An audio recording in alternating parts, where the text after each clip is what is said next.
ایک بار خلیفہ ہارون رشید نے ملاقات کے موقع پر حضرت سیدنا بہلول دانا رحمۃ اللہ تعالی علیہ کو ایک چھڑی، ایک اسٹک دی اور کہا کہ آپ جسے سب سے زیادہ بے وقوف پائیں نا، آپ اسے یہ دے دیجیے گا۔ اس بات کو کئی سال بیت گئے۔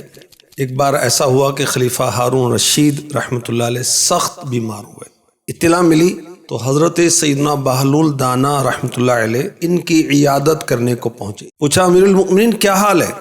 خلیفہ نے کہا کیا حال سناؤ، بڑا لمبا سفر درپیش ہے۔ بہلول نے کہا اچھا، سفر کی تیاری؟ وہاں آپ نے کتنے لشکر بھیجے، کتنے خیمے وہاں نصب کیے، آرائش اسباب کے کتنے انتظامات کیے؟ خلیفہ نے کہا بہلول کیسی عجیب بات کرتے ہو، وہ سفر ایسا ہے کہ اس میں کوئی خیمہ نہیں جاتا، اس میں کوئی لشکر ساتھ نہیں جاتا۔ بہلول دانا رحمۃ اللہ علیہ نے فرمایا اچھا یہ بتائیے جناب آپ کی واپسی کب ہوگی؟ خلیفہ ہارون رشید نے الجھتے ہوئے کہا کہ آپ کیسی باتیں کر رہے ہیں، سفر آخرت کا ہے، اس میں جانے کے بعد کوئی واپس نہیں آتا۔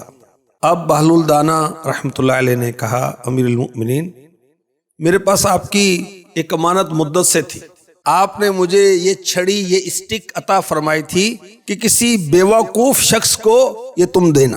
میں آپ کو ہمیشہ دیکھتا ہوں جب آپ چھوٹا سا سفر کرتے ہیں، کہیں جانے کے لیے نکلتے ہیں، خوب تیاری کرتے ہیں، ساتھ لشکر ہوتا ہے، ساتھ اسباب ہوتے ہیں، کھانے پینے کی چیزیں ہوتی ہیں، انتظام ہوتا ہے، مگر آخرت کا اتنا طویل اور لمبا سفر آپ کو درپیش ہے، آپ نے کوئی تیاری نہیں کی۔ تو مجھے لگتا ہے کہ اس اسٹک کے حقدار آپ ہی، یعنی آپ ہی سب سے زیادہ بے وقوف ہے۔ حضرت سیدنا بہلول دانا رحمۃ اللہ تعالی علیہ نے یہ جب حکمت بری باتیں کی تو خلیفہ ہارون الرشید کی آنکھیں آنسوؤں سے بھیگ گئیں۔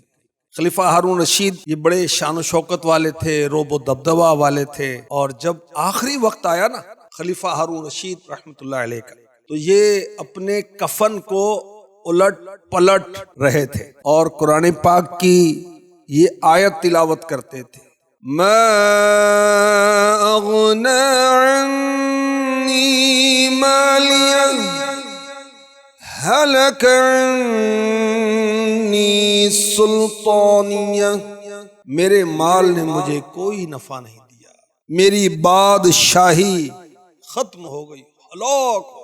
اور اسی آیت کو پڑھتے پڑھتے خلیفہ ہارون رشید کی جان نکل گئی۔